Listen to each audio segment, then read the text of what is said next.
Raila Amolo Odinga has arrived in Juba, South Sudan, ahead of the commissioning of the 3.6-kilometer Freedom Bridge that will connect Juba to the region. Your Excellency, President Uhuru Kenyatta, President of the Republic of Kenya, Your Excellency Musa Faki Mohammed, the Chairperson of the African Union, distinguished guests, ladies and gentlemen, good morning. I, like those who have spoken before me, equally very delighted to welcome you here to the city of Kisumu. The minister has told you that Kisumu was once called Port Florence. What he did not tell you was that Florence was the wife of the engineer, Mr. Patterson, who eventually killed the man-eaters of Savo. And she was the one who laid the last sleeper at the railway at the port of Kisumu. She was called Florence Patterson. Hence, the town was called Port Florence. Now, I'm going to just make a few remarks about infrastructure that will guide our discussion here this morning at the panel.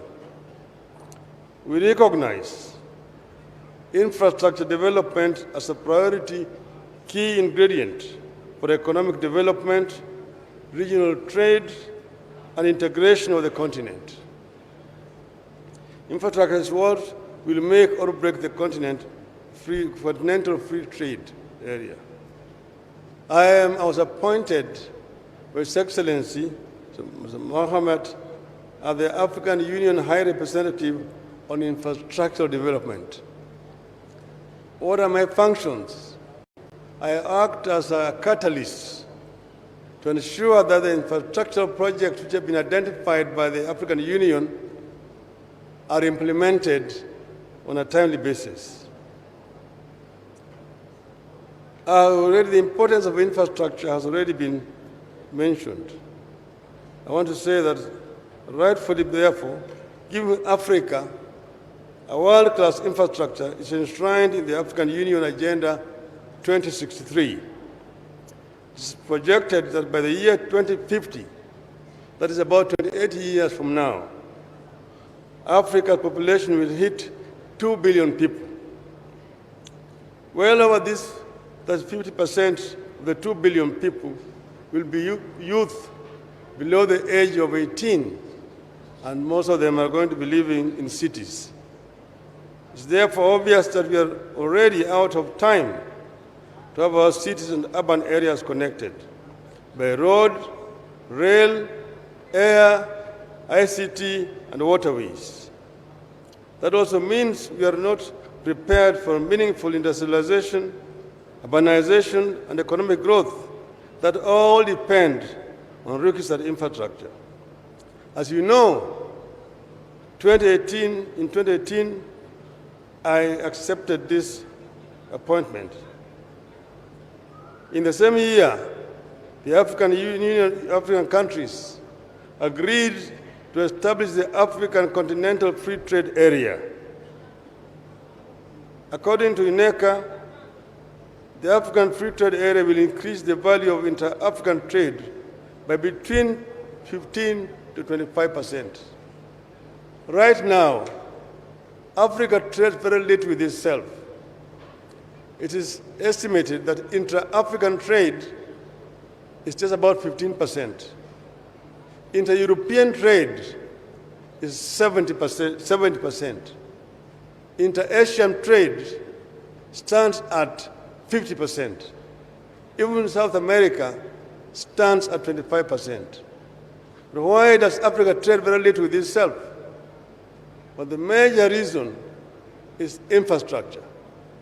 They don't have adequate infrastructure that connects these African countries. As an example, Kenya lies on the East African coast. Next to Kenya, there's a country called Central African Republic. Between Kenya and the Central African Republic, there's only South Sudan. Yet, for Kenya to trade with the Central African Republic, you need to find a ship that will be able to take your goods across the Cape and along the West African coast, the Cameroonian port of Douala, and then by road to Bangui in Central African Republic. And the British are much faster there than you. And that's why there in Bangui, they drink Kenyan tea, Christian as English breakfast tea, or French coffee. So what we want to talk about today is what AU is trying to do. And we are dealing here with major infrastructure projects which have been identified under what we call PIDA, Program for Infrastructure Development in Africa. This consists of highways, high-speed railway network, ICT network, that is fiber optic network, the continent, the open air skies, the continent, and the waterways. These are the major projects in the continent. There are several highways that connect different African cities. You've got Dakar to Lagos, Lagos to Mombasa. You've got Cape to Cairo, Tunis to the Cape, through Khartoum to Djibouti. And there are missing links along those highways. There are several others. There are a total of 40 different highways that we're talking about. And then there's a high-speed railway network that connects different parts of the continent. An example I want to give you here is called LAPSET, the Lamu Port, South Sudan, and the Ethiopia Transit Corridor. That, when fully implemented, phase 1 and phase 2, because phase 1 is Lamu Port to Juba in South Sudan, the other one to Addis Ababa. The second one goes through Central African Republic all the way to Cameroon and port of Kribi, creating a land bridge that connects the Atlantic Ocean to the Indian Ocean and opening up the interior of the continent to wider trade, to Chad, to Niger, to Congo Republic and DRC, to Sudan, and then on to Egypt. There are several others that are planned. In as far as energy is concerned, Africa is energy deficient. Right now, the total installed capacity in the continent of Africa is 145 gigawatts. That is almost equal to South Korea's 130 gigawatts. But South Korea has only got a population of 52 million people. Africa has got 1 billion people, meaning that we are not fully prepared for our modernization, which is going to come whether we like it or not. So we need, therefore, to invest more in energy generation as well. We are planning also to construct 19 new ports on the continent. Also, about 20 new airports, improving the air transport in the continent. Currently, Africa, the air transport in Africa is too expensive. Some of them because of bureaucracies in the continent, structure on the ground. This is another area where we need more investment. So I want to say, conclude here by saying that Africa has a need for more investment in infrastructure development. There is capacity deficiency.